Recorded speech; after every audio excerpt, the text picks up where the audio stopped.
सार्थ ज्ञानेश्वरी अध्याय 4 ज्ञानकर्म संन्यास योग। आजी श्रवणेंद्रिया पाहले, जे येणे गीता निधान देखिले, आता स्वप्नची हे तुकिले, साचा सारिखे। आज श्रवणेंद्रियांना सुखाव झाला, कारण गीतेसारखा ठेवा पाहावयास मिळाला। जसे काही स्वप्नच खरे व्हावे तसे आता झाले आहे। आधीची विवेकाची गोठी, वरी प्रतिपादी श्रीकृष्ण जगजेठी, आणि भक्त राजो किरीटी, परिसत असे। अगोदरच ही विचाराची कथा, त्यात तिचे प्रतिपादन जगात श्रेष्ठ असे श्रीकृष्ण करीत असून भक्तांमध्ये श्रेष्ठ असणारा अर्जुन ते ऐकत आहे। जैसा पंचमाला सुगंधू, की परिमळू आणि सुस्वादू, तैसा भला जाहला विनोदू, कथेचा ये। ज्याप्रमाणे पंचम स्वर व सुवास किंवा सुवास व उत्तम रुची यांच्या गोड मिलाफाचा योग यावा, त्याप्रमाणे या कथेतील चर्चेचा योग मोठ्या बहारीचा जमला आहे। कैसी आगळी का दैवाची, जे गंगा जोडली अमृताची, हो का जपे तपे श्रोतयांची फळ आली। काय दैवाचा जोर आहे पहा, कारण या जोरामुळे ही अमृताची गंगाच लाभली म्हणायची, किंवा श्रोत्यांची जपदपादी अनुष्ठाने या कथेच्या रूपाने फळास आली आहेत। आता इंद्रिय जात आघवे, तीही श्रवणाचे घर रिघावे, मग संवाद सुख भोगावे, गीताख्य हे। आता एकूण एक इंद्रियांनी श्रवणेंद्रियांचा आश्रय करावा आणि मग गीता नावाच्या या संवादाचे सुख भोगावे। हा अतिसो अति प्रसंगे, सांडूनी कथाची ते सांगे, जे कृष्ण अर्जुन दोघे बोलत होते। हा अप्रासंगिक पाल्हाळ पुरेकर व कृष्ण व अर्जुन हे दोघे जे काही बोलत होते ती हकीकत सांग, असे श्रोते म्हणाले। ते वेळी संजयो राया ते म्हणे, अर्जुनू अधिष्ठिला दैवगुणे, जे अतिप्रीती श्री नारायणे बोल तू असे। ज्ञानदेव सांगतात की त्यावेळी संजय धृतराष्ट्राला म्हणाला, खरोखर भाग्यानेच अर्जुनाचा आश्रय केला असे म्हटले पाहिजे, कारण प्रत्यक्ष श्रीकृष्ण त्याच्याशी मोठ्या प्रेमाने बोलत आहेत। जे न संगेची पितया वसुदेवासी, जे न संगेची माते देवकीसी, जे न संगेची बंधू बळीभद्रासी, ते गुह्य अर्जुनेशी बोलत। आपला बाप वसुदेव याला जे सांगितले नाही, आपली आई देवकी हिला जे सांगितले नाही, किंवा आपला भाऊ बळीभद्र यालाही जे सांगितले नाही, ते रहस्य श्रीकृष्ण अर्जुनाजवळ बोलत आहे।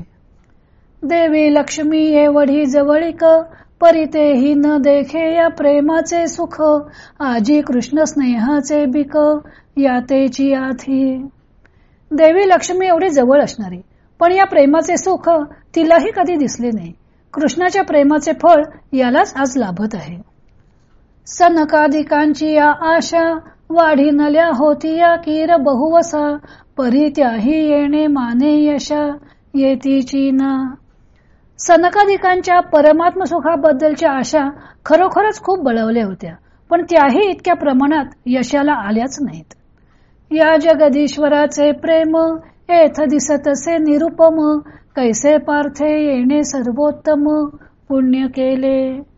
त्या जगदीश्वराचे प्रेम या अर्जुनावर अगदी निरुपम दिसत आहे। या पार्थाने कसे उत्कृष्ट पुण्य केले आहे बरे।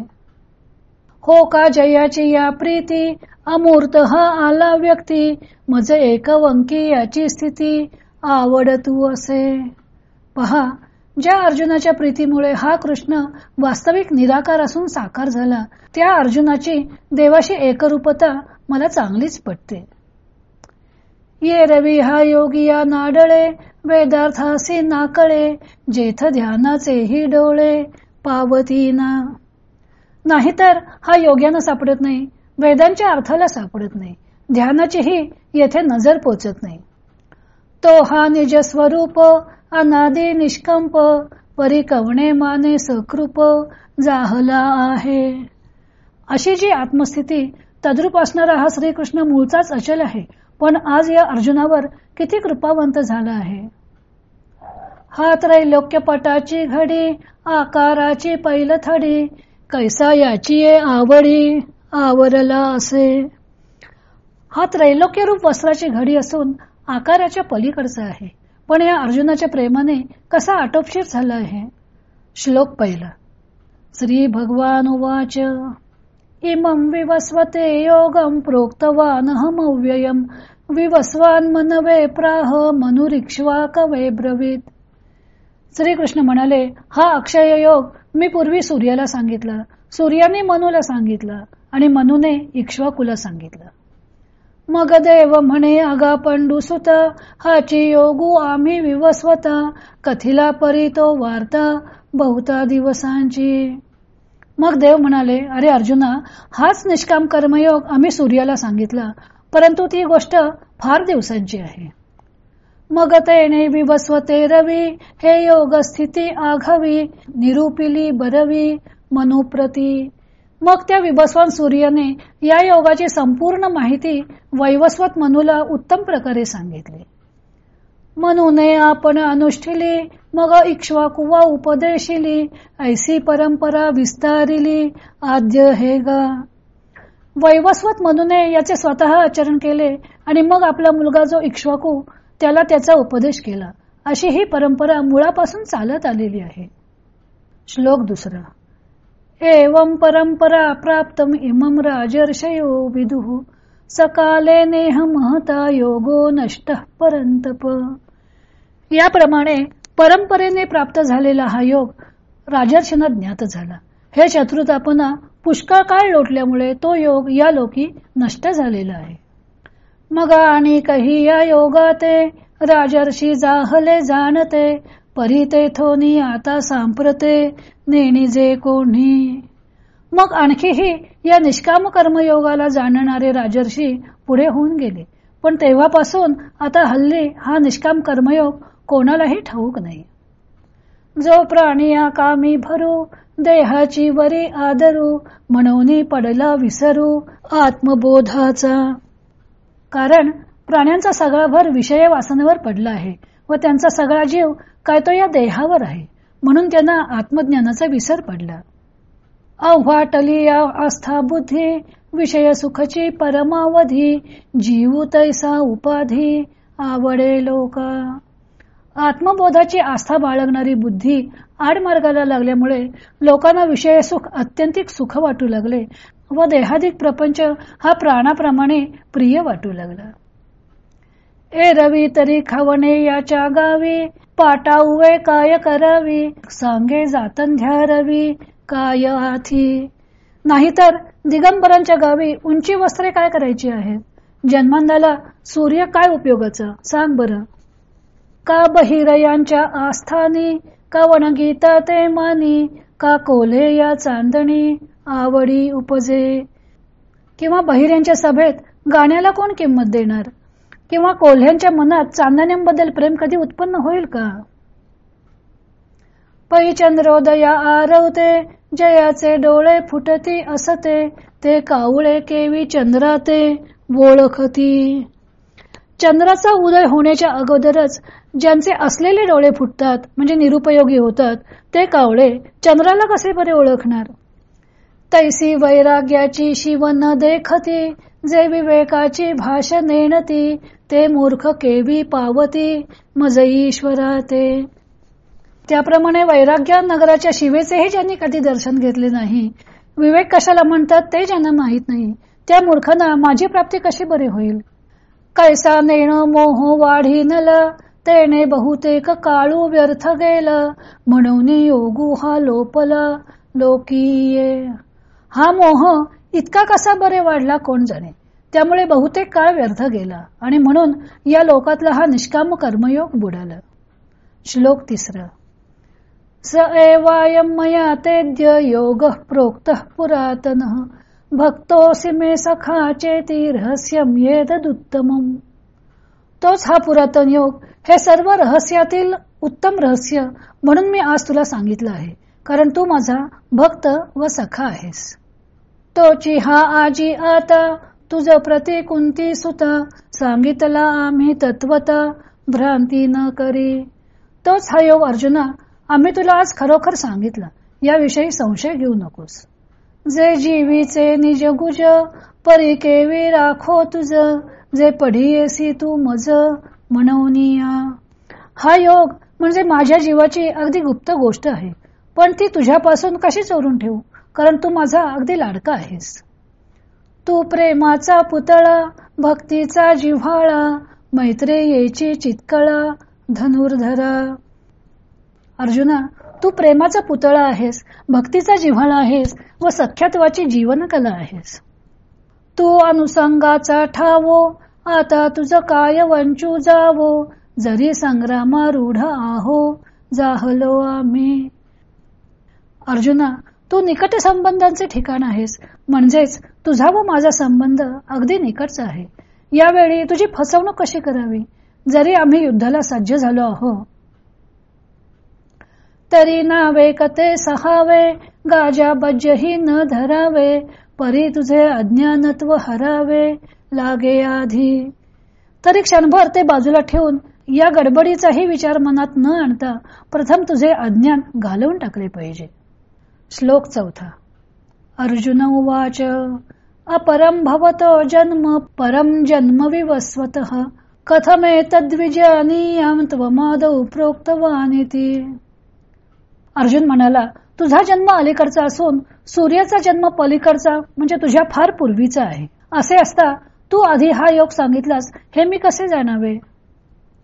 तव अर्जुन म्हणे श्रीहरी, माया आपुले याचा स्नेहो करी, एथ विस्मयो काय अवधारी, कृपानिधी. तेव्हा अर्जुन म्हणाला, हे कृपानिधी श्रीकृष्ण, पहा बरे, आई आपल्या मुलावर ममता करते, यात नवल ते काय. तू संसार श्रांतांची सावली, अनाथ जीवांची माऊली, आमुते कीर प्रसवली, तुझीच कृपा. संसार तापाने थकलेल्यांची तू सावली आहेस, अनाथ जीवांची आई आहेस. आम्हाला तर केवळ तुझ्या कृपेने जन्मास घातले आहे. देवा पांगुळ एका देवीजे, तरी जन्मोनी जो जरू साहिजे, हे बोल काय तुझे तुझची पुढा. देवा, आईने एखाद्या पांगळ्या मुलाला जन्म दिला तर जन्मापासून त्याचा त्रास तिला काढावा लागतो. तोच प्रकार येथे आहे. या तुझ्या गोष्टी तुझ्या समोर काय बोलाव्यात. आता पुसेन जे मी काही, तेथनिके चित्त देई, देवीची देवे कोपावे ना काही, बोलाय का. आता मी जे काही विचारेन त्याकडे चांगले चित्त दे. त्याचप्रमाणे देवा, माझ्या या एका बोलाचा मुळीच राग धरू नकोस. तरी मागील जे वार्ता, तू वा सांगितली होती अनंत, ते नावेक मज चित्ता मानेची ना. अनंता, पूर्वीची गोष्ट म्हणून जी तू मला सांगितलीस ती क्षणभर माझ्या मनाला पटतच नाही. जे तो विवस्व तू म्हणजे काही, ऐसे हे वडिला ठाऊवे नाही, तरी तुवाची केवी पाही उपदेशीला. पहा, तो विवस्वत म्हणजे कोण हे वाढ वडिलांना सुद्धा ठाऊक नाही, तर तू त्याला उपदेश केलास हे कसे बरे शक्य आहे. तो तरी आई की जे बहुता काळांचा, आणि तू तव श्रीकृष्ण सापेचा, म्हणून गाये मातुचा विसंवादू. तो तर फार पूर्वीच्या काळचा आहे असे ऐकतो, आणि तू श्रीकृष्ण तर आजच्या काळचा, म्हणून हे देवा तुझे बोलणे विसंगत आहे. देवीची देवा चरित्र तुझे, आपण काहीची नेणीजे, हे लटिके केवी म्हणीजे एकी हेळा. तसेच देवा तुझे चरित्र मला कसे काय कळणार, तेव्हा हे एकदम खोटे तरी कसे म्हणावे. परी हेची मातू आघावी, मी परी येसे ऐशी सांगावी, जे तुवाची रवी केवी पाही उपदेशू केला. पण तू या सूर्याला उपदेश कसा केलास हीच सगळी हकीकत मला पटेल अशी सांग. श्लोक 5. श्री भगवान वाच बहूनी मे व्यतीतानि जन्मानि तव चार्जुन, तान्यहं वेद सर्वाणि नत्वं वेत्थ परंतप. श्रीकृष्ण म्हणाले, अर्जुना, माझे व तुझे पुष्कळ जन्म होऊन गेले. हे शत्रुतापना, त्या सर्वांना मी जाणतो, पण तू जाणत नाहीस. तव श्रीकृष्ण म्हणे पंडुसुता, तो विवस्व तुझही होता, तरी आम्ही नसो ऐसी चित्ता भ्रांती जरी तुझ. त्यावर श्रीकृष्ण म्हणाले, अर्जुना, जेव्हा तो विवस्वान होता तेव्हा आम्ही नव्हतो, अशी जर तुझ्या चित्ताला भ्रांती झाली आहे, तरी तू गाहे नेणसी, पै जन्मे आम्हा तुम्हासी, बहुती गेली परी तिये न स्मरसे आपुली तू. तरी अरे तुला हे माहित नाही की आतापर्यंत तुमचे व आमचे कितीतरी जन्म होऊन गेलेले आहेत, पण तुला या जन्मांची आठवण नाही. मी जेणे जेणे अवसरे जे जे होऊनी अवतरे ते समस्तही स्मरे धनुर्धरा. ज्या ज्या वेळी जे जे रूप घेऊन आम्ही अवतरलो ते ते सगळे जन्म अर्जुना मला आठवतात. श्लोक 6. अजोपि सन्न व्ययात्मा भूतानामीश्वरोऽपि सन् प्रकृतीं स्वामधिष्ठाय संभवाम्यात्म मायया. मी जन्मरहित अव्यय स्वरूप आणि भूतांचा अधिपती असूनही स्वकीय मायेला वश करून घेऊन आपल्या मायेच्या योगाने जन्म घेतो.